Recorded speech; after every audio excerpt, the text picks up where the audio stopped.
ਇਹ ਲੱਖਾਂ ਰੁਪਈਆ ਘਰ ਤੇ ਲੱਗਦਾ ਹੈ, ਇੱਧਰ ਲੱਖਾਂ ਰੁਪਈਆ ਘਰ ਤੇ ਲੱਗਿਆ ਹੋਇਆ ਹੈ। ਉਹ ਹਾਲਾਤ ਦੇਖੋ ਵੀ ਅੱਗੇ ਮਿੱਟੀ ਦੀ ਬਾਉਂਡਰੀ ਬਣਾਈ ਹੋਈ ਹੈ ਵੀ ਭਾਈ ਕਿਸੇ ਤਰੀਕੇ ਪਾਣੀ ਰੁਕੇ ਤਾਂ ਸਹੀ। ਆਹ ਦੇਖੋ ਇੱਥੇ ਇੱਟਾਂ ਦਾ ਇਹਨਾਂ ਨੇ ਰਾਸਤਾ ਬਣਾਇਆ ਹੋਇਆ ਹੈ ਵੀ ਭਾਈ ਚਲੋ ਜੋ ਵੀ ਹੈ ਅਸੀਂ ਆਪਣਾ ਰਾਸਤਾ ਤਾਂ ਕੱਢੀਏ, ਇੱਥੋਂ ਇੱਟਾਂ ਦੇ ਰਾਸਤੇ ਬਣਾ ਲਈਏ। ਜਦੋਂ ਬਰਸਾਤ ਹੋ ਜਾਂਦੀ ਹੈ ਜਿਹੜਾ ਇੱਦਾਂ ਲੰਘਣਾ ਬਹੁਤ ਔਖਾ ਹੁੰਦਾ, ਮੇਰੀ ਛੁੱਟੀ ਹੋ ਜਾਂਦੀ ਹੈ, ਆਪਾਂ ਉਹੀ ਕਮਾਉਣਾ ਤਾਂ ਉਹੀ ਤਾਂ ਖਾਣਾ ਹੈਗਾ। ਤੇ ਲੇਕਿਨ ਦੇਖੋ 2 ਮਹੀਨੇ ਹੋ ਗਏ ਮੈਂ ਉਹਨਾਂ ਨੂੰ ਕਈ ਵਾਰੀ ਕਿਹਾ ਵੀ ਤੁਸੀਂ ਆਹ ਸੜਕ ਬਣਵਾ ਦਿਓ, ਵੀ ਆਹ ਦੇਖੋ ਕੀ ਹਾਲਤ ਹੈ, ਤੁਸੀਂ ਦੇਖੋ ਇੱਥੋਂ ਦੀ। ਕਿਹਨੂੰ ਕਿਹਾ ਸੀ ਇਹ ਗੱਲ? ਮੈਂ ਉੱਥੇ ਕੌਂਸਲਰ ਸਾਹਿਬ ਕਿਹਾ ਸੀ। ਠੀਕ ਹੈ, ਦੁਕਾਨ ਤੇ ਰਾਤ ਬਰਾਤੇ ਤਾਂ ਨਹੀਂ ਆ ਸਕਦੇ? ਰਾਤ ਬਰਾਤੇ ਮੁਸ਼ਕਲ ਹੋ ਜਾਂਦਾ, ਗਾਰੇ ਵਿੱਚ ਲੰਘਣਾ ਕਹਿੰਦੀ ਘੁੰਮ ਕੇ ਲੋਕੀ ਜਾਂਦੇ ਗਲੀਆਂ ਵਿੱਚ ਹੀ। ਨੂੰ ਤੁਸੀਂ ਅੰਦਾਜ਼ਾ ਲਾ ਸਕਦੇ ਹੋ ਕਿ ਕਿਸ ਤਰੀਕੇ ਦੀ ਇਕਨੋਮਿਕਲ ਬੈਕਗ੍ਰਾਉਂਡ ਵਾਲੇ ਲੋਕ ਇਹਨਾਂ ਗਲੀਆਂ 'ਚ ਰਹਿੰਦੇ ਨੇ। ਜੇਕਰ ਇੱਥੇ ਹੀ ਕਿਸੇ ਸਿਆਸਤਦਾਨ ਦਾ ਘਰ ਪੈਂਦਾ ਹੁੰਦਾ, ਘਰ ਤਾਂ ਛੱਡੋ, ਜੇ ਉਸ ਦੀ ਪਸ਼ੂਆਂ ਵਾਲੀ ਹਵੇਲੀ ਵੀ ਇਸ ਗਲੀ ਦੇ ਵਿੱਚ ਪੈਂਦੀ ਹੁੰਦੀ ਤਾਂ ਸ਼ਾਇਦ ਇਸ ਰੋਡ ਨੂੰ ਐਨ ਪੌਸ਼ ਬਣਾ ਦਿੱਤਾ ਜਾਂਦਾ। ਇਹ ਗਲੀ ਗਾਂ ਕਿਸੇ ਦੇ ਘਰ ਨੂੰ ਜਾਂਦੀ ਹੈ ਜੀ? ਮੇਨ ਪਿਛਲੇ ਪਾਸੇ ਰੋਡ ਹੈ, ਉੱਥੇ ਲੱਗਦੀ ਪਿੱਛੇ ਤੁਹਾਡੇ ਘਰ ਨੇ। ਤੁਸੀਂ ਕਿੱਦਾਂ ਜਾਂਦੇ ਹੋ ਜਾਂ ਫਿਰ ਕੋਈ ਹੋਰ ਰਾਹ ਹੈਗਾ ਇੱਥੋਂ ਜਾਣ ਨੂੰ? ਇੱਥੋਂ ਆ ਦੇਖੋ ਇੱਟਾਂ ਰੱਖੀਆਂ ਉਹਨਾਂ ਦੇ ਉੱਤੇ ਦੀ ਲੰਘਦੇ ਆ ਜੀ, ਇੱਟਾਂ ਲੰਘਦੀਆਂ, ਨਾ ਪਲਾਟ ਹੋਵੇ ਸਾਡੇ ਤਾਂ ਲੰਘਣੇ ਰਸਤਾ ਹੀ ਹੈ ਨਹੀਂ। ਆਹ ਇੱਟਾਂ ਨੇ, ਇਹਨਾਂ ਦੇ ਉੱਪਰ ਇੱਕ ਇੱਕ ਕਰਕੇ ਇਦਾਂ ਪੈਰ ਰੱਖਦੇ ਨੇ। ਚਲੋ ਜਿਹੜਾ ਤਾਂ ਬੰਦਾ ਥੋੜਾ ਜਵਾਨ ਹੈ ਉਹ ਤਾਂ ਆਪਣੇ ਆਪ ਤੇ ਕੰਟਰੋਲ ਕਰਕੇ ਲੰਘ ਜੂ, ਜਿਹੜਾ ਥੋੜਾ ਜਿਹਾ ਉਮਰ ਦਰਾਜ ਹੈ, ਜਿਹਦਾ ਆਪਣੇ ਆਪ ਤੇ ਉਨਾ ਕੰਟਰੋਲ ਨਹੀਂ, ਜਾਂ ਬੱਚਾ ਹੈ, ਉਹ ਤਾਂ ਤੜਾਊ ਆਪਣੇ ਹੱਥ ਪੈਰ, ਉਹ ਕਿੱਥੇ ਜਾਊਗਾ? ਬਹੁਤ ਮੁਸ਼ਕ ਆਉਂਦੀ ਅੰਦਰ, ਬੈਠ ਨਹੀਂ ਹੁੰਦਾ, ਬੈਠ ਕੇ ਦੇਖੋ ਸਮੈਲ ਕਿੰਨੀ ਆ ਰਹੀ ਅੰਦਰ। ਤੇ ਫੇਰ ਜਦੋਂ ਕੋਈ ਰਿਸ਼ਤੇਦਾਰ ਪ੍ਰਾਹੁਣਾ ਆਉਂਦਾ ਹੋਊ ਤਾਂ ਨਮੋਸ਼ੀ ਜੀ ਨਹੀਂ ਫੀਲ ਹੁੰਦੀ? ਹੁੰਦੀ ਆ, ਕਿਉਂ ਨਹੀਂ ਹੁੰਦੀ। ਬਸ ਹੁਣ ਕੀ ਕਰੀਏ, ਟਾਈਮ ਤਾਂ ਸਾਰਨਾ ਹੀ ਪੈਣਾ, ਸਾਨੂੰ ਕੋਈ ਸੁਣਦਾ ਨਹੀਂ ਸਾਡੀ। ਦੇਸ਼ ਆਜ਼ਾਦ ਹੋਏ ਨੂੰ ਬੇਸ਼ੱਕ ਇੰਨਾ ਸਮਾਂ ਹੋ ਗਿਆ, ਪਰ ਲੋਕ ਕਦੋਂ ਆਜ਼ਾਦ ਹੋਣਗੇ ਇਹਦਾ ਹਾਲੇ ਕਿਸੇ ਨੂੰ ਅਤਾ ਪਤਾ ਨਹੀਂ ਹੈਗਾ। ਜਿਸ ਪਾਰਟੀ ਦਾ ਚੋਣ ਨਿਸ਼ਾਨ ਝਾੜੂ ਹੈ, ਉਸ ਅੱਗੇ ਲੋਕ ਦਵਾਈਆਂ ਦੇ ਰਹੇ ਨੇ ਵੀ ਭਾਈ ਘੱਟੋ ਘੱਟ ਸਫਾਈ ਕਰ ਦਿਓ। ਨੰਗਲ ਕਰਾਰ ਖਾਂ ਪਿੰਡ ਹੈ ਇਹ ਜਲੰਧਰ ਕੈਂਟ ਦਾ, ਜਿੱਥੇ ਅਸੀਂ ਖੜੇ ਹਾਂ। ਆਜ਼ਾਦੀ ਦੇ ਤਕਰੀਬਨ 80 ਸਾਲ ਹੋਣ ਨੂੰ ਖੜੇ ਨੇ, ਪਰ ਇਸ ਦੇਸ਼ ਦੇ ਵਿੱਚ ਹਾਲੇ ਤੱਕ ਵੀ ਨਿਜ਼ਾਮ ਕਿੰਨਾ ਕੁ ਸੁਧਰਿਆ ਉਸ ਦਾ ਅੰਦਾਜ਼ਾ ਤੁਸੀਂ ਇੱਥੋਂ ਲਾ ਸਕਦੇ ਹੋ ਕਿ ਜਿਹੜੀ ਗਲੀ ਇੱਕ ਵਾਰੀ ਬਣਾਉਣ ਦੇ ਨਾਮ ਤੇ ਪੱਟ ਦਿੱਤੀ ਜਾਂਦੀ ਹੈ, ਮੁੜ ਕੇ ਉਸ ਨੂੰ ਬਣਾਉਣ ਦੀ ਉਡੀਕ ਦੇ ਵਿੱਚ ਲੋਕ ਬੈਠੇ ਰਹਿੰਦੇ ਨੇ। ਤੇ ਇਸੇ ਕਰਕੇ ਅਸੀਂ ਇਸ ਪਿੰਡ ਦੇ ਵਿੱਚ ਹਾਲਾਤ ਦੇਖਣ ਆਏ ਸੀ ਵੀ ਭਾਈ ਇਹਨਾਂ ਨੂੰ ਤਾਂ ਇਹ ਕਿਹਾ ਹੋਊਗਾ ਵੀ ਲੈ ਹੁਣ ਤੁਹਾਡੀ ਗਲੀ ਪੱਕੀ ਹੋ ਜਾਣੀ ਹੈ, ਪਰ ਹਾਲਾਤ ਪਹਿਲਾਂ ਤੋਂ ਵੀ ਬੱਤਰ ਹੋ ਗਏ ਨੇ। ਲੋਕ ਆਪਣੀਆਂ ਬਾਹਾਂ ਤੜਵਾ ਰਹੇ ਨੇ, ਸੱਟਾਂ ਲੱਗ ਰਹੀਆਂ ਨੇ। ਬਾਈ ਜੀ ਤੁਹਾਡੇ ਵੀ ਸੱਟ ਲੱਗੀ ਹੋਈ ਹੈ? ਹਾਂਜੀ, ਇੱਥੋਂ ਡਿੱਗੇ ਮੈਂ, ਰੇੜੀ ਤੇ ਚੜਨ ਲੱਗਾ, ਖਾਲੀ ਸੀ ਰੇੜਾ। ਪਹਿਲਾਂ ਤਾਂ ਦੱਸਿਓ ਆਪਣਾ ਨਾਮ ਤੇ ਕੀ ਕੰਮਕਾਰ ਕਰਦੇ ਹੋ? ਮੈਂ ਸਬਜ਼ੀ ਵੇਚਦਾ ਜੀ। ਠੀਕ ਹੈ, ਮੇਰਾ ਨਾਮ ਹਰਵੇਲ ਸਿੰਘ ਆ। ਠੀਕ ਹੈ ਜੀ, ਮੈਂ ਸਬਜ਼ੀ ਵੇਚਦਾ ਆ। ਤੁਸੀਂ ਨੰਗਲ ਕਰਾਰ ਖਾਂ ਦੇ ਰਹਿਣ ਵਾਲੇ? ਦੇਖੋ ਇੱਥੋਂ ਦੀ ਖਾਲੀ ਰੇੜਾ ਲੰਘਾਉਣਾ ਬਹੁਤ ਔਖਾ ਹੋਇਆ ਹੈ। ਜਦੋਂ ਬਰਸਾਤ ਹੋ ਜਾਂਦੀ ਹੈ ਜਿਹੜਾ ਇੱਦਾਂ ਲੰਘਣਾ ਬਹੁਤ ਔਖਾ ਹੁੰਦਾ, ਮੇਰੀ ਛੁੱਟੀ ਹੋ ਜਾਂਦੀ ਹੈ, ਆਪਾਂ ਉਹੀ ਕਮਾਉਣਾ ਤਾਂ ਉਹੀ ਤਾਂ ਖਾਣਾ ਹੈਗਾ। ਤੇ ਲੇਕਿਨ ਦੇਖੋ 2 ਮਹੀਨੇ ਹੋ ਗਏ ਮੈਂ ਉਹਨਾਂ ਨੂੰ ਕਈ ਵਾਰੀ ਕਿਹਾ ਵੀ ਤੁਸੀਂ ਆਹ ਸੜਕ ਬਣਵਾ ਦਿਓ, ਵੀ ਆਹ ਦੇਖੋ ਕੀ ਹਾਲਤ ਹੈ, ਤੁਸੀਂ ਦੇਖੋ ਇੱਥੋਂ ਦੀ। ਕਿਹਨੂੰ ਕਿਹਾ ਸੀ ਇਹ ਗੱਲ? ਮੈਂ ਉੱਥੇ ਕੌਂਸਲਰ ਸਾਹਿਬ ਕਿਹਾ ਸੀ। ਠੀਕ ਹੈ, ਹਾਂਜੀ। ਉਹ ਕੀ ਕਹਿੰਦੇ? ਕੌਂਸਲਰ ਬਰਸਾਤਾਂ ਤੋਂ ਬਾਅਦ ਤਾਂ ਆਪਣੇ ਆਪ ਹੀ ਠੀਕ ਹੋ ਜਾਣੀ, ਫਿਰ ਤਾਂ ਪਾਣੀ ਵੀ ਨਹੀਂ ਖੜਾ ਹੋਣਾ, ਫਿਰ ਤਾਂ ਜਿਹੜਾ ਆਪਣੇ ਆਪ ਹੀ ਲੰਘਣਾ, ਫਿਰ ਤਾਂ ਬਣਾਉਣ ਦੀ ਨਹੀਂ। ਇਹਨਾਂ ਨੂੰ ਇਹ ਨਹੀਂ ਪਤਾ ਹੁੰਦਾ ਵੀ ਬਰਸਾਤਾਂ 'ਚ ਅਸੀਂ ਪੱਟੀਏ ਹੀ ਨਾ, ਵੀ ਭਾਈ ਲੋਕ ਦੁਖੀ ਹੋਣਗੇ, ਬਰਸਾਤਾਂ ਤੋਂ ਬਾਅਦ ਸ਼ੁਰੂ ਕਰ ਪੱਟ ਵੀ ਦਿੱਤੀ, ਤੁਸੀਂ ਬਣਾ ਦਿਓ। ਹੁਣ ਮੈਨੂੰ ਇੰਨੀ ਅਖਿਆਈ ਆ, ਮੈਂ ਉੱਥੇ ਸਿੰਘ ਸਭਾ ਗੁਰਦੁਆਰੇ ਦੇ ਕੋਲ ਲਿਆ ਕੇ ਸਬਜ਼ੀ ਲਾਉਣਾ, ਉੱਥੇ ਵੀ ਬੋਲਿਓ, ਉੱਥੇ ਮੈਂ ਲਿਆ ਕੇ ਸਬਜ਼ੀ ਗੁੱਡੀਆਂ ਮੇਰੇ ਨਾਲ ਇੱਥੋਂ ਧੱਕਾ, ਆ ਦੇਖੋ ਇੱਥੋਂ ਧੱਕਾ ਲਗਾ ਕੇ ਗੁੱਡੀਆਂ ਵਿੱਚੋਂ ਦੀ ਲੰਘਦੇ, ਵਿੱਚੋਂ ਦੀ ਲੰਘਦਾ। ਤੇ ਵਿੱਚ ਤਾਂ 100 ਤਰ੍ਹਾਂ ਦੀਆਂ ਅਲਰਜੀਆਂ ਜਾਂ ਜਾਨਵਰ ਸੱਪ ਵੀ ਹੋ ਸਕਦੇ ਆ। ਤੜਕੇ ਨੂੰ ਵਿੱਚੋਂ ਦੀ ਲੰਘ ਕੇ ਜਾਂਦਾ, ਤੜਕੇ ਨੂੰ ਜਦੋਂ ਸਬਜ਼ੀ ਲੈ ਜਾਣਾ ਇੱਥੋਂ ਦੀ ਲੰਘ ਕੇ ਜਾਂਦਾ। ਅੱਛਾ, ਹਾਂਜੀ। ਉੱਥੇ ਹੁਣ ਤਾਂ ਜਿੰਨਾ ਕੁ ਪਾਣੀ ਖੜਿਆ ਇੰਨਾ ਕੀ ਹੁੰਦਾ ਜਾਂ ਜ਼ਿਆਦਾ ਜੀ? ਜਦੋਂ ਬਰਸਾਤ ਹੁੰਦੀ ਪਾਣੀ ਇੱਥੋਂ ਜ਼ਿਆਦਾ ਹੋ ਜਾਂਦਾ ਆ ਤਾਂ ਹੁਣ 2-3 ਦਿਨ ਹੋ ਗਈ ਬਰਸਾਤ ਨਹੀਂ ਹੋਈ ਤਾਂ ਪਾਣੀ ਤਾਂ ਉਹੀ ਖੜਾ ਨਾ। ਤੇ ਪੰਜਾਬ 'ਚ ਤਾਂ ਉਹ ਪਾਰਟੀ ਰਾਜ ਕਰਦੀ ਹੈ ਜਿਨ੍ਹਾਂ ਦਾ ਚੋਣ ਨਿਸ਼ਾਨ ਵੀ ਝਾੜੂ ਹੈ, ਤੇ ਝਾੜੂ ਫੇਰਨ ਜੋਗੀ ਜਗ੍ਹਾ ਨਹੀਂ ਹੈ। ਆ ਦੇਖ ਲਓ ਤੁਸੀਂ, ਬਿਲਕੁਲ ਦੇਖ ਲਓ, ਆ ਦੇਖ ਲਓ ਹਾਲਾਤ ਕੀ ਹੈ। ਖੜੇ ਹੋ, ਆਪਾਂ ਉਹਨਾਂ ਨਾਲ ਵੀ ਗੱਲ ਕਰ ਲਈਏ। ਆਟੋ ਦੀ ਗੱਲ ਕਰ ਰਹੇ ਸੀ ਬਾਈ ਜੀ, ਕਿੰਨੀ ਕੁ ਦਿੱਕਤ ਆਉਂਦੀ ਹੈ? ਹੁਣ ਤੁਸੀਂ ਮੋਟਰਸਾਈਕਲ ਲੈ ਕੇ ਆਏ ਹੋ ਇੱਥੋਂ ਲੰਘਣ ਦੇ ਲਈ। ਹੁਣ ਦੇਖਦੇ ਹੀ ਆ ਜੀ, ਮੋਟਰਸਾਈਕਲ ਲੈ ਕੇ ਆਏ ਤਾਂ ਪਾਣੀ ਆ ਮੋਰੇ, ਪਾਣੀ ਪੈ ਦੀ ਲੰਘਣਾ ਪੈਂਦਾ। ਕੀ ਕਰੀਏ, ਉਹ ਪੱਟ ਕੇ ਸਿੱਟਿਆ ਆ, ਉਹ ਕਰਦੇ ਨਹੀਂ ਕੋ ਵੀ ਆਏ ਤੇ ਮੁੰਡੇ ਆਟੋ ਚਲਾਉਂਦੇ, ਆਟੋ ਪਰੇ ਬਾਹਰ ਖੜੇ ਕਰਕੇ ਆਉਂਦੇ ਰਾਤ ਨੂੰ। ਅਸੀਂ ਸਵੇਰ ਨੂੰ ਉੱਠਦੇ ਹਾਂ ਸਾਰ ਚਾਹ ਪੱਤੀ ਜਦੋਂ ਪਾਣੀ 'ਚ ਪਾਉਂਦੇ ਆ ਉੱਤੇ ਵੀ ਟੈਕਸ ਦਿੰਦੇ ਆ, ਹਰ ਚੀਜ਼ ਤੇ ਛੋਟੀ ਤੋਂ ਛੋਟੀ ਚੀਜ਼ ਤੇ ਟੈਕਸ ਹੈ। ਪਰ ਜਦੋਂ ਜ਼ਿੰਦਗੀ ਦਾ ਤੁਸੀਂ ਕੁਆਲਿਟੀ ਦੇਖਦੇ ਹੋ ਤਾਂ ਕੁਆਲਿਟੀ ਇੰਨੀ ਖਰਾਬ ਹੈ, ਇੰਨੀ ਘਟੀਆ ਗਲੀਆਂ ਦਾ ਹਾਲ। ਇਹ ਦੇਖੋ ਸਾਰਾ ਹੀ ਰਸਤਾ ਪੱਟਿਆ, ਪਾਣੀ ਖੜ ਜਾਂਦਾ, ਲੰਘ ਵੀ ਨਹੀਂ ਹੁੰਦਾ ਰਾਤ ਦੁਕਾਨ ਤੇ ਜਾ। ਰਾਤ ਬਰਾਤੇ ਤਾਂ ਨਹੀਂ ਆ ਸਕਦੇ? ਰਾਤ ਬਰਾਤੇ ਮੁਸ਼ਕਲ ਹੋ ਜਾਂਦਾ, ਗਾਰੇ ਵਿੱਚ ਲੰਘਣਾ ਕਹਿੰਦੀ ਘੁੰਮ ਕੇ ਲੋਕੀ ਜਾਂਦੇ ਗਲੀਆਂ ਵਿੱਚ ਹੀ। ਇਹ ਹਾਲਾਤ ਆ। ਤੇ ਕਿਹਾ ਨਹੀਂ ਕਦੀ ਕਿਸੇ ਨੂੰ ਜਿਨ੍ਹਾਂ ਨੂੰ ਵੋਟਾਂ ਪਾਉਨੇ ਹੋ? ਕੌਂਸਲਰ ਨੂੰ ਵੀ ਦੱਸਿਆ ਸੀਗਾ ਕਿ ਉਹ ਆ ਕਰਾਓ, ਇਹ ਕਹਿੰਦੇ ਬਰਸਾਤਾਂ ਤੋਂ ਬਾਅਦ ਕਰਾਂਗੇ ਜੀ। ਅੱਛਾ, ਮੈਂ ਪਾਣੀ ਚੋਂ ਨਾ ਚਲ ਬਰਸਾਤ ਹੁਣ ਦਾ ਹੱਲ ਕੌਣ ਕਰੂਗਾ? ਹੁਣ ਤਾਂ ਫੇ ਪਾਣੀ ਵਿੱਚ ਹੀ ਲੰਘਣਾ ਪੈਂਦਾ ਜੀ। ਫੇ ਮੱਛਰਾਂ ਤੋਂ ਕੋਈ ਛਿੜਕਾਅ ਕਰਨ ਆਉਂਦੇ ਨੇ? ਨਹੀਂ, ਕੋਈ ਨਹੀਂ ਆਉਂਦਾ, ਕੋਈ ਵੀ ਨਹੀਂ ਆਉਂਦਾ। ਨਹੀਂ ਸੋ ਇਹ ਧਰਾਤਲ ਤੇ ਹਾਲਾਤ ਨੇ ਨੰਗਲ ਕਰਾਰਖਾਂ ਪਿੰਡ ਦੇ ਵਿੱਚ ਅਸੀਂ ਖੜੇ ਆ। ਮੈਂ ਚਾਹੁੰਦਾ ਇੱਕ ਵਾਰੀ ਆਪਾਂ ਹਾਲਾਤ ਦਿਖਾ ਦਈਏ। ਆਹ ਦੇਖ ਲਓ, ਇਹ ਲੱਖਾਂ ਰੁਪਈਆ ਘਰ ਤੇ ਲੱਗਦਾ ਹੈ, ਇੱਧਰ ਲੱਖਾਂ ਰੁਪਈਆ ਘਰ ਤੇ ਲੱਗਿਆ ਹੋਇਆ ਹੈ। ਉਹ ਹਾਲਾਤ ਦੇਖੋ ਵੀ ਅੱਗੇ ਮਿੱਟੀ ਦੀ ਬਾਉਂਡਰੀ ਬਣਾਈ ਹੋਈ ਹੈ ਵੀ ਭਾਈ ਕਿਸੇ ਤਰੀਕੇ ਪਾਣੀ ਰੁਕੇ ਤਾਂ ਸਹੀ। ਆਹ ਦੇਖੋ ਇੱਥੇ ਇੱਟਾਂ ਦਾ ਇਹਨਾਂ ਨੇ ਰਾਸਤਾ ਬਣਾਇਆ ਹੋਇਆ ਹੈ ਵੀ ਭਾਈ ਚਲੋ ਜੋ ਵੀ ਹੈ ਅਸੀਂ ਆਪਣਾ ਰਾਸਤਾ ਤਾਂ ਕੱਢੀਏ, ਇੱਥੋਂ ਇੱਟਾਂ ਦੇ ਰਾਸਤੇ ਬਣਾ ਲਈਏ। ਹਾਂਜੀ, ਇਹ ਹੌਦੀ ਦੇ ਵਿੱਚੋਂ ਹੁਣੀ ਪਾਣੀ ਕੱਢ ਕੇ ਗਏ ਨੇ। ਇਹ ਕਾਰਪੋਰੇਸ਼ਨ ਵਾਲੇ ਅੱਜ ਹੀ ਆਏ ਜਾਂ ਪਹਿਲਾਂ ਵੀ ਆਉਂਦੇ ਆ? ਨਹੀਂ ਅੱਜ ਹੀ ਆਏ ਜੀ। ਅੱਜ ਕਿੱਦਾਂ ਆ ਗਏ? ਅੱਜ ਪਤਾ ਨਹੀਂ, ਅੱਗੇ ਤੇ ਕਦੀ ਆਏ ਨਹੀਂ। ਅੱਛਾ, ਤੁਹਾਡਾ ਪਿੰਡ ਕਾਰਪੋਰੇਸ਼ਨ ਚ ਹੈ? ਹਾਂਜੀ, ਕਾਰਪੋਰੇਸ਼ਨ ਚ ਆਉਣ ਤੋਂ ਬਾਅਦ ਜੂਨ ਸੁਧਰੀ ਹੈ ਕਿ ਖਰਾਬ ਹੋਈ ਹੈ? ਅੱਗੇ ਨਾਲੋਂ ਤਾਂ ਖਰਾਬ ਆ। ਅੱਛਾ, ਹਾਂਜੀ, ਖਰਾਬ ਹੋ ਗਈ। ਖਰਾਬ ਹੋ ਗਈ ਜੀ। ਇਹ ਕਹਿੰਦੇ ਤੁਹਾਡੇ ਉੱਥੇ ਮੋਹਰੇ ਕੂੜਾ ਵੀ ਸਾਰਾ ਪਿੰਡ ਸਾਰੇ ਆਲੇ ਦੁਆਲੇ ਦੇ ਸਿੱਟ ਜਾਂਦੇ ਨੇ। ਲੰਘਣਾ ਕਿੱਥੋਂ ਦੀ? ਬੱਚੇ ਸਕੂਲ ਨੂੰ ਜਾਂਦੇ ਆ, ਬੱਚਿਆਂ ਨੇ ਲੰਘਣਾ ਕਿੱਧਰ ਦੀ ਆ ਜੀ? ਇਹ ਦੱਸੋ ਪਹਿਲਾਂ ਮੈਨੂੰ। ਹਾਂ, ਬੱਚਿਆਂ ਨੇ ਸਕੂਲੇ ਜਾਣਾ ਤੇ ਜਾਣਾ ਕਿੱਧਰ ਦੀ ਆ? ਇਹ ਦੱਸੋ ਤੁਸੀਂ। ਜਦ ਰਾਸਤਾ ਨਹੀਂ ਹੋਊਗਾ ਬੱਚੇ ਜਾਣਗੇ ਕਿੱਧਰ ਦੀ? ਬਿਲਕੁਲ ਇਹ ਤੇ ਤਾਂ ਹਾਲਾਤ ਨੇ। ਕਰਕੇ ਵੀ ਜਿਹੜਾ ਜ਼ਿੰਦਗੀ ਜੀਣ ਦੀ ਜਿਹੜੀ ਕੁਆਲਿਟੀ ਹੈ ਉਹ ਇੰਨੀ ਖਰਾਬ ਹੋ ਗਈ ਆ। ਹਰੇਕ ਚੀਜ਼ ਤੇ ਤੁਸੀਂ ਟੈਕਸ ਦਿੰਨੇ ਆ, ਫਿਰ ਸੋਚਦੇ ਨਹੀਂ ਤੁਸੀਂ ਵੀ ਭਾਈ ਇੱਥੇ ਟੈਕਸ ਦੇ ਰਹੇ ਆ। ਟੈਕਸ ਦੇਣੇ ਨਾਲ ਕੋਈ ਫਰਕ ਨਹੀਂ ਪੈਂਦਾ ਉਹਨਾਂ ਨੂੰ। ਕੀ ਉਹਨਾਂ ਦੀ ਜੇਬ 'ਚ ਜਾਂਦੇ ਆ, ਦੂਸਰੇ ਦੇ ਥੋੜੋ।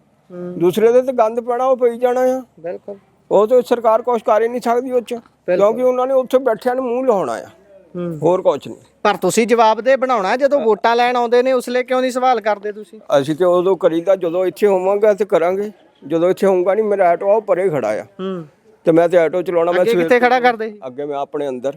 ਹੁਣ ਨਹੀਂ ਆਉਂਦਾ? ਹੁਣ ਆਉਂਦਾ ਹੀ ਨਹੀਂ। ਲੰਘਣਾ ਕਿੱਥੋਂ ਦੀ ਆ? ਸੌਗਾਤ ਦੇਤੀ ਤੁਹਾਨੂੰ।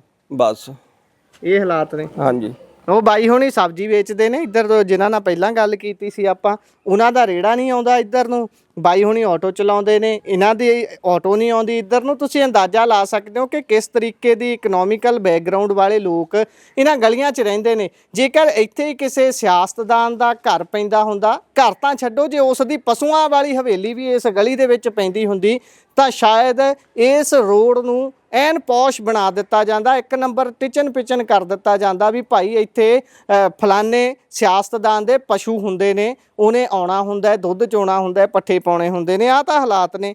ਸੋ ਅੱਗੇ ਜਾ ਕੇ ਦੇਖਦੇ ਹਾਂ। ਬੱਚੇ ਵੀ ਕਿੱਦਾਂ ਲੰਘਦੇ ਹੋਣਗੇ ਇੱਧਰ ਦੀ? ਹਾਂਜੀ, ਬਿਲਕੁਲ ਸਕੂਲ ਦੇ ਬੱਚੇ ਲੰਘਣੇ ਉਹਨਾਂ ਨੂੰ ਤੰਗੀ ਆ ਇਥੋਂ ਦੀ। ਇਹ ਤਾਂ ਹੈ।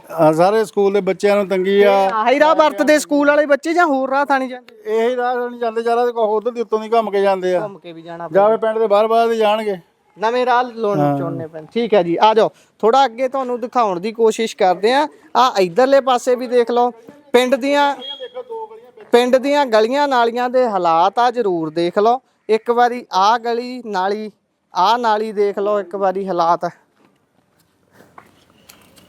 ਆ ਗਲੀ ਆ ਜੀ ਕਿ ਨਾਲੀ ਆ? ਇਹ ਗਲੀ ਆ ਜੀ। ਆ ਜਾ ਮਾੜਿਆ, ਜਾ ਅੱਗੇ ਆ ਜਾ। ਆ ਹੁਣੇ ਬੀਬੀ ਹੁਣਾਂ ਨੂੰ ਆਵਾਜ਼ ਮਾਰ ਕੇ ਪੁੱਛਿਆ ਵੀ ਭਾਈ ਆ ਗਲੀ ਹੈ ਜਾਂ ਨਾਲੀ ਹੈ? ਉਹ ਕਹਿੰਦੇ ਹੈਗੀ ਤਾਂ ਇਹ ਗਲੀ ਹੈ, ਪਰ ਇਸ ਸਮੇਂ ਨਾਲੀ ਦਾ ਰੂਪ ਧਾਰਨ ਕਰ ਚੁੱਕੀ ਹੈ। ਇਹਨਾਂ ਤੋਂ ਪੁੱਛਦੇ ਆ, ਇਹ ਗਲੀ ਗਾਂ ਕਿਸੇ ਦੇ ਘਰ ਨੂੰ ਜਾਂਦੀ ਹੈ ਜੀ? ਹਾਂਜੀ, ਇੱਥੋਂ ਮੇਨ ਪਿਛਲੇ ਪਾਸੇ ਰੋਡ ਆ, ਉੱਥੇ ਲੱਗਦੀ ਪਿੱਛੇ ਆ। ਤੁਹਾਡੇ ਘਰ ਨੇ? ਤੁਸੀਂ ਕਿੱਦਾਂ ਜਾਂਦੇ ਹੋ, ਜਾਂ ਫਿਰ ਕੋਈ ਹੋਰ ਰਾਹ ਹੈਗਾ ਇੱਥੋਂ ਜਾਣ ਨੂੰ? ਇੱਥੋਂ ਉਹ ਦੇਖੋ ਇੱਟਾਂ ਰੱਖੀਆਂ ਉਹਨਾਂ ਦੇ ਉੱਤੇ ਦੀ ਲੰਘਦੇ ਆ ਜੀ। ਇੱਟਾਂ ਲੰਘਦੀਆਂ, ਨਾ ਪਲਾਟ ਹੋਵੇ ਸਾਡੇ ਤਾਂ ਲੰਘਣੇ ਰਸਤਾ ਹੀ ਹੈ ਨਹੀਂ। ਤੇ ਇਹ ਜਿਹੜਾ ਪਲਾਟ ਆ ਜਦੋਂ ਉਹਨੇ ਛੱਤ ਲਿਆ ਫਿਰ ਤੁਸੀਂ ਕਿੱਥੇ ਜਾਓਗੇ? ਫੇ ਆਪੇ ਦੇਖੀ ਜਾਓਗੇ ਹਜੇ ਤਾਂ ਕੁਝ ਨਹੀਂ ਕਹਿ ਇੱਕ ਸਕਦੇ। ਵਾਰੀ ਹਾਲਾਤ, ਇੱਕ ਮਿੰਟ ਖੜ ਜਿਓ ਜੀ, ਇੱਕ ਵਾਰੀ ਜ਼ਰੂਰ ਦਿਖਾ ਦਈਏ ਵੀ ਕਿਸੇ ਸਿਆਸਤਦਾਨ ਨੇ ਜਿਹਨੇ ਵੋਟ ਲੈਣ ਆਉਣੀ ਹੈ ਇੱਥੇ, ਉਸ ਵਿਅਕਤੀ ਨੂੰ ਉਸ ਵਾਰੀ ਤਾਂ ਮੈਂ ਕਹਿੰਦਾ ਤੁਸੀਂ ਇੱਟਾਂ ਵੀ ਚੱਕ ਲਿਓ, ਉਹਨੂੰ ਕਹੋ ਇੱਕ ਵਾਰੀ ਇੱਟਾਂ ਤੋਂ ਬਿਨਾਂ ਲੰਘ ਕੇ ਅੱਗੇ ਜਾ ਤੇ ਤੈਨੂੰ ਵੋਟ ਫੇਰ ਪਾਵਾਂਗੇ। ਆਹ ਹਾਲਾਤ ਦੇਖ ਲਓ, ਆਹ ਇੱਟਾਂ ਨੇ, ਇਹਨਾਂ ਦੇ ਉੱਪਰ ਇੱਕ ਇੱਕ ਕਰਕੇ ਇਦਾਂ ਪੈਰ ਰੱਖਦੇ ਨੇ। ਚਲੋ ਜਿਹੜਾ ਤਾਂ ਬੰਦਾ ਥੋੜਾ ਜਵਾਨ ਹੈ ਉਹ ਤਾਂ ਆਪਣੇ ਆਪ ਤੇ ਕੰਟਰੋਲ ਕਰਕੇ ਲੰਘ ਜੂ, ਜਿਹੜਾ ਥੋੜਾ ਜਿਹਾ ਉਮਰ ਦਰਾਜ ਹੈ, ਜਿਹਦਾ ਆਪਣੇ ਆਪ ਤੇ ਉਨਾ ਕੰਟਰੋਲ ਨਹੀਂ, ਜਾਂ ਬੱਚਾ ਹੈ, ਉਹ ਤਾਂ ਤੜਾਊ ਆਪਣੇ ਹੱਥ ਪੈਰ, ਉਹ ਕਿੱਥੇ ਜਾਊਗਾ? ਇਹ ਹਾਲਾਤ ਨੇ ਇਸ ਪਿੰਡ ਦੇ, ਨੰਗਲ ਕਰਾਰਖਾਂ ਪਿੰਡ ਦੇ ਵਿੱਚ ਖੜੇ ਆ। ਤੇ ਇਹ ਖੂਬਸੂਰਤੀ ਪਿੰਡ ਦੀ ਅੱਖੋਂ ਦੇਖਿਆ ਬਣਦੀ ਹੈ ਤੇ ਅਸੀਂ ਤੁਹਾਨੂੰ ਅੰਦਾਜ਼ਾ ਨਹੀਂ ਦਵਾ ਸਕਦੇ ਜਿਹੜੀ ਸਮੈਲ ਇੱਥੋਂ ਆ ਰਹੀ ਹੈ। ਘਰ ਤੁਹਾਡੇ ਅੱਗੇ ਘਰਾਂ ਤੇ ਪੈਸਾ ਵੀ ਲਾਉਂਦਾ ਬੰਦਾ, ਲੱਖਾਂ ਰੁਪਈਆ ਲੱਗ ਜਾਂਦਾ, ਫਿਰ ਲੱਖਾਂ ਰੁਪਈਆ ਲਾ ਕੇ ਤੇ ਕਿੱਦਾਂ ਸਾਡੇ ਸਲਾਬਾ ਕਮਰਿਆਂ 'ਚ ਦੇਖੋ ਕਿੰਨਾ ਹਾਲ ਮਾੜਾ ਆ। ਕਮਰਿਆਂ 'ਚ ਸਲਾਬਾ ਬਣ ਡਿਆ ਤੇ ਸਾਡੇ ਰੋਜ਼ ਅਸੀਂ ਡੀਜ਼ਲ ਜਾਂ ਕੁਛ ਛਿੜਕਾ ਕੇ ਰਾਤ ਕੱਟਦੇ ਆ ਅਸੀਂ। ਠੀਕ ਹੈ ਜੀ, ਹਨਾ? ਹਾਂਜੀ, ਇਦਾਂ ਬਹੁਤ ਮੁਸ਼ਕ ਆਉਂਦੀ ਅੰਦਰ, ਬੈਠ ਨਹੀਂ ਹੁੰਦਾ, ਬੈਠ ਕੇ ਦੇਖੋ ਸਮੈਲ ਕਿੰਨੀ ਆ ਰਹੀ ਅੰਦਰ। ਤੇ ਫੇਰ ਜਦੋਂ ਕੋਈ ਰਿਸ਼ਤੇਦਾਰ ਪ੍ਰਾਹੁਣਾ ਆਉਂਦਾ ਹੋਊ ਤਾਂ ਨਮੋਸ਼ੀ ਜੀ ਨਹੀਂ ਫੀਲ ਹੁੰਦੀ ਵੀ? ਹੁੰਦੀ ਆ, ਕਿਉਂ ਨਹੀਂ ਹੁੰਦੀ। ਬਸ ਹੁਣ ਕੀ ਕਰੀਏ, ਟਾਈਮ ਤਾਂ ਸਾਰਨਾ ਹੀ ਪੈਣਾ, ਸਾਨੂੰ ਕੋਈ ਸੁਣਦਾ ਨਹੀਂ ਸਾਡੀ, ਹਨਾ। ਅੱਛਾ, ਸਭ ਤੋਂ ਵੱਡਾ ਜ਼ਿੰਮੇਵਾਰ ਇਸ ਦੇ ਲਈ ਆਪਣੇ ਆਪ ਨੂੰ ਮੰਨਦੇ ਹੋ ਜਾਂ ਕਿਸੇ ਹੋਰ ਨੂੰ, ਕਿਹਨੂੰ ਮੰਨਦੇ ਹੋ ਜ਼ਿੰਮੇਵਾਰ ਵੀ ਆਹ ਹਾਲਾਤ ਜਿਹੜੇ ਭੋਗਣੇ ਪੈ ਰਹੇ ਨੇ, ਕੌਣ ਜ਼ਿੰਮੇਵਾਰ? ਕਈ ਨੂੰ ਕਹਿ ਸਕਦੇ ਅਸੀਂ ਨਾ, ਹੁਣ ਜਾਂ ਕੋਈ ਕੰਮ ਹੀ ਨਹੀਂ ਕਰਦਾ, ਕੋਈ ਪੈਪ ਪਾਊਗਾ ਤਾਂ ਜਿਹੜੇ ਜ਼ਿੰਮੇਵਾਰੀਆਂ ਜਿਨ੍ਹਾਂ ਨੇ ਲਈਆਂ ਉਹ ਹੀ ਨਹੀਂ ਕਰਦੇ, ਹਨਾ। ਜਿਹੜਾ ਸਰਕਾਰ ਹੀ ਆ ਜ਼ਿੰਮੇਵਾਰ, ਹਨਾ। ਆਹੋ, ਉਧਰਲਾ ਪੈਪ ਇੱਧਰਲਾ ਡੈਡ ਕਰ ਦਿੱਤੇ, ਉਧਰਲੇ ਚਾਲੂ ਕਰਤੇ ਨਵੇਂ ਸੀਵਰੇਜ। ਤੁਹਾਡੇ ਨਾਲ ਕੋਈ ਦੁਸ਼ਮਣੀ ਹੈ? ਲੱਗਦਾ ਤਾਂ ਲక్ష్ਮਣੀ ਨਾਲ ਹੀ ਕੰਮ ਆ ਤੁਹਾਡੇ ਸਾਹਮਣੇ। ਅੱਛਾ, ਪਾਰਟੀਬਾਜ਼ੀ ਤਾਂ ਨਹੀਂ ਕਰ ਗਏ? ਪਾਰਟੀਬਾਜ਼ੀ ਤਾਂ ਨਹੀਂ ਕਰ ਗਏ ਤੁਹਾਡੇ ਨਾਲ? ਹੁਣ ਇਹ ਕੀ ਪਤਾ ਕੀ ਕੀਤੇ, ਉਧਰ ਪੈ ਪਾਤੇ, ਇਧਰ ਬੰਦ ਕਰਤੇ ਆ। ਸਾਨੂੰ ਤਾਂ ਔਖਾ ਹੀ ਹੋਇਆ ਆ। ਇੱਥੇ ਤਾਂ ਤੁਹਾਡੇ ਤੋਂ ਇਸੇ ਗਲੀ 'ਚ ਵੋਟ ਮੰਗਣ ਆਉਣਗੇ ਜਾਂ ਉੱਥੇ ਖੜ ਕੇ ਵੋਟ ਮੰਗ ਲੈਣਗੇ, ਤੁਸੀਂ ਕੀ ਕਰੋਗੇ? ਅੱਗੇ ਆ ਕੇ ਦੱਸੋ। ਏਦਾਂ ਤੁਸੀਂ ਦੱਸ ਦਿਓ। ਚਲੋ, ਹੁਣ ਸਹੀ ਕਰਨਾ ਚਾਹੀਦਾ ਇੱਥੇ, ਜੇ ਲੰਘਣਾ ਸਾਡੇ ਵੀ ਨਿਆਣੇ ਲੰਘਦੇ ਵੇ ਔਖਾ ਹੁੰਦਾ ਹੈ, ਸੱਟ ਸੁੱਟ ਲੱਗਦੀ। ਬੱਚੇ ਲੰਘਦੇ ਨੇ, ਸੱਟ ਲੱਗਣ ਦਾ ਵੀ ਡਰ ਰਹਿੰਦਾ ਹੋਊ। ਹਾਂਜੀ, ਫਿਰ ਕੋਈ ਬਾਈਕ ਗੱਡੀ ਤਾਂ ਚਲੋ ਨਹੀਂ ਲੰਘ ਜਾਂਦੀ, ਮੋਟਰਸਾਈਕਲ ਤਾਂ ਇੱਥੇ ਤਿਲਕ ਜਾਂਦਾ ਆਣ ਕੇ। ਆ ਮੁੰਡਾ ਮੇਰਾ ਕੱਲ ਡਿੱਗਣ ਲੱਗਾ ਇੱਥੇ।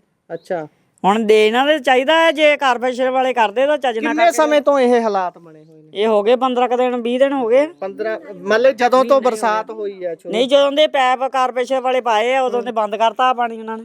ਅੱਛਾ, ਇੱਥੋਂ ਤੁਹਾਡੇ ਉਧਰੋਂ ਜਦੋਂ ਗੁਰਦੁਆਰਾ ਸਾਹਿਬ ਪਰਿਓਂ ਵੜਦੇ ਆ, ਅੱਗੇ ਕੂੜੇ ਦਾ ਢੇਰ ਹੈ, ਇੱਥੇ ਵੜੋ ਉੱਥੇ ਪਾਣੀ ਖੜਾ, ਇੱਥੇ ਪਾਣੀ ਖੜਾ। ਇਹ ਤਾਂ ਜ਼ਿੰਦਗੀ ਨਰਕ ਤੋਂ ਵੀ ਮਾੜੀ ਆ। ਨਰਕ ਕੀਤੀ ਲੋਕਾਂ ਨੇ, ਕਾਰਪੋਰੇਸ਼ਨ ਵਾਲੇ ਜਦੋਂ ਦੇ ਆਏ ਉਦੋਂ ਦਾ ਕੰਮ ਖਰਾਬ ਕਰਤਾ। ਭਾਈ ਮੋਟਰਸਾਈਕਲ ਤੇ ਦਿੱਕਤ ਆਉਂਦੀ ਇੱਥੋਂ ਲੰਘਣ? ਹਾਂਜੀ, ਤਿਲਕ ਜਾਂਦਾ ਮੋਟਰਸਾਈਕਲ ਵੀ। ਪੈਰ ਵੀ ਥੱਲੇ ਲਾਉਣੇ ਪੈਂਦੇ ਹੋਣਗੇ ਫਿਰ ਕਰਦੇ। ਹਾਂਜੀ, ਸਾਡੀ ਵੋਟੀ ਇੰਨੇ ਤਾਂ ਤੁਹਾਨੂੰ ਦੱਸਦੀ ਜੀ। ਚਲੋ ਕੋਈ ਨਾ, ਤੁਸੀਂ ਦੱਸ ਦਿੱਤੇ ਨੇ ਹਾਲਾਤ। ਇਹ ਧਰਾਤਲ ਦੀ ਸਥਿਤੀ ਹੈ। ਦੇਸ਼ ਆਜ਼ਾਦ ਹੋਏ ਨੂੰ ਬੇਸ਼ੱਕ ਇੰਨਾ ਸਮਾਂ ਹੋ ਗਿਆ ਹੈ, ਪਰ ਲੋਕ ਕਦੋਂ ਆਜ਼ਾਦ ਹੋਣਗੇ ਇਹਦਾ ਹਲੇ ਕਿਸੇ ਨੂੰ ਅਤਾ ਪਤਾ ਨਹੀਂ ਹੈਗਾ। ਜਿਸ ਪਾਰਟੀ ਦਾ ਚੋਣ ਨਿਸ਼ਾਨ ਝਾੜੂ ਹੈ, ਉਸ ਅੱਗੇ ਲੋਕ ਦਵਾਈਆਂ ਦੇ ਰਹੇ ਨੇ ਵੀ ਭਾਈ ਘੱਟੋ ਘੱਟ ਸਫਾਈ ਕਰ ਦਿਓ। ਇਹ ਹਾਲਾਤ ਨੇ ਜੀ। ਸਰ ਪੈਸੇ ਦੇ ਕੇ ਸਫਾਈਆਂ ਕਰਾਉਂਦੇ ਆ, ਪਹਿਲਾਂ ਕੋਈ ਨਹੀਂ ਕਰਦਾ, ਤਾਂ ਹੁਣ ਮਹੀਨਾ ਹੋ ਗਿਆ ਸੀਵਰੇਜ ਬਲੌਕ ਹੋਇਆ ਕਰਕੇ ਇਦਾਂ ਹੋਇਆ। ਨਹੀਂ ਤਾਂ ਨਾਲੀ ਆ ਇੱਥੋਂ ਦੀ, ਆ ਚੌੜੀ ਨਾਲੀ ਆ, ਅਸੀਂ ਪੈਸੇ ਦੇ ਕੇ ਖੁਦ ਸਾਫ਼ ਕਰਾਉਂਦੇ ਆ। ਕੋਈ ਨਹੀਂ ਕਰਿਆ ਸਾਡੀ ਹੈਲਪ ਸਰਕਾਰ ਵੱਲੋਂ ਜਾਂ ਕਾਰਪੋਰੇਸ਼ਨ ਵੱਲੋਂ ਜਾਂ ਪੰਚਾਇਤ ਵੱਲੋਂ। ਜਦੋਂ ਵੋਟਾਂ ਮੰਗਣ ਆਉਣਗੇ ਫਿਰ ਤੁਸੀਂ ਉਹਨਾਂ ਨੂੰ ਫੜੋ ਨਾ ਵੀ ਭਾਈ ਅਸੀਂ ਆਹ ਕੁਝ ਕੀਤਾ। ਵਾਰੀ ਜਦੋਂ ਵੋਟਾਂ ਮੰਗਦੇ ਉਦੋਂ ਕਹਿ ਦਿੰਦੇ ਕਰਾਵਾਂਗੇ, ਕੋਈ ਨਹੀਂ। ਤੁਸੀਂ ਵੋਟ ਕਿਸ ਬੇਸ ਤੇ ਪਾਉਨੇ ਹੁੰਦੇ ਹੋ? ਕੀ ਦੇਖ ਕੇ ਪਾਉਨੇ ਹੁੰਦੇ ਹੋ? ਸੋਚ ਕੇ ਪਾਉਂਦੇ ਆ ਵੀ ਹਾਂ ਵੀ ਕੋਈ ਸੁਧਾਰ ਆਊਗਾ, ਨਵੀਂ ਸਰਕਾਰ ਆਊਗੀ, ਕੋਈ ਸੁਧਾਰ ਹੋਊਗਾ। ਕੋਈ ਸਰਕਾਰ ਨਹੀਂ ਸੁਧਾਰ ਕਰਦੀ। ਠੀਕ ਹੈ ਜੀ, ਧੰਨਵਾਦ ਬਹੁਤ ਬਹੁਤ। ਇਹ ਹਾਲਾਤ ਨੇ ਇਸ ਜਗ੍ਹਾ ਦੇ, ਨੰਗਲ ਕਰਾਰਖਾਂ ਪਿੰਡ 'ਚ ਅਸੀਂ ਖੜੇ ਸੀ। ਬਹੁਤ ਬਹੁਤ ਧੰਨਵਾਦ।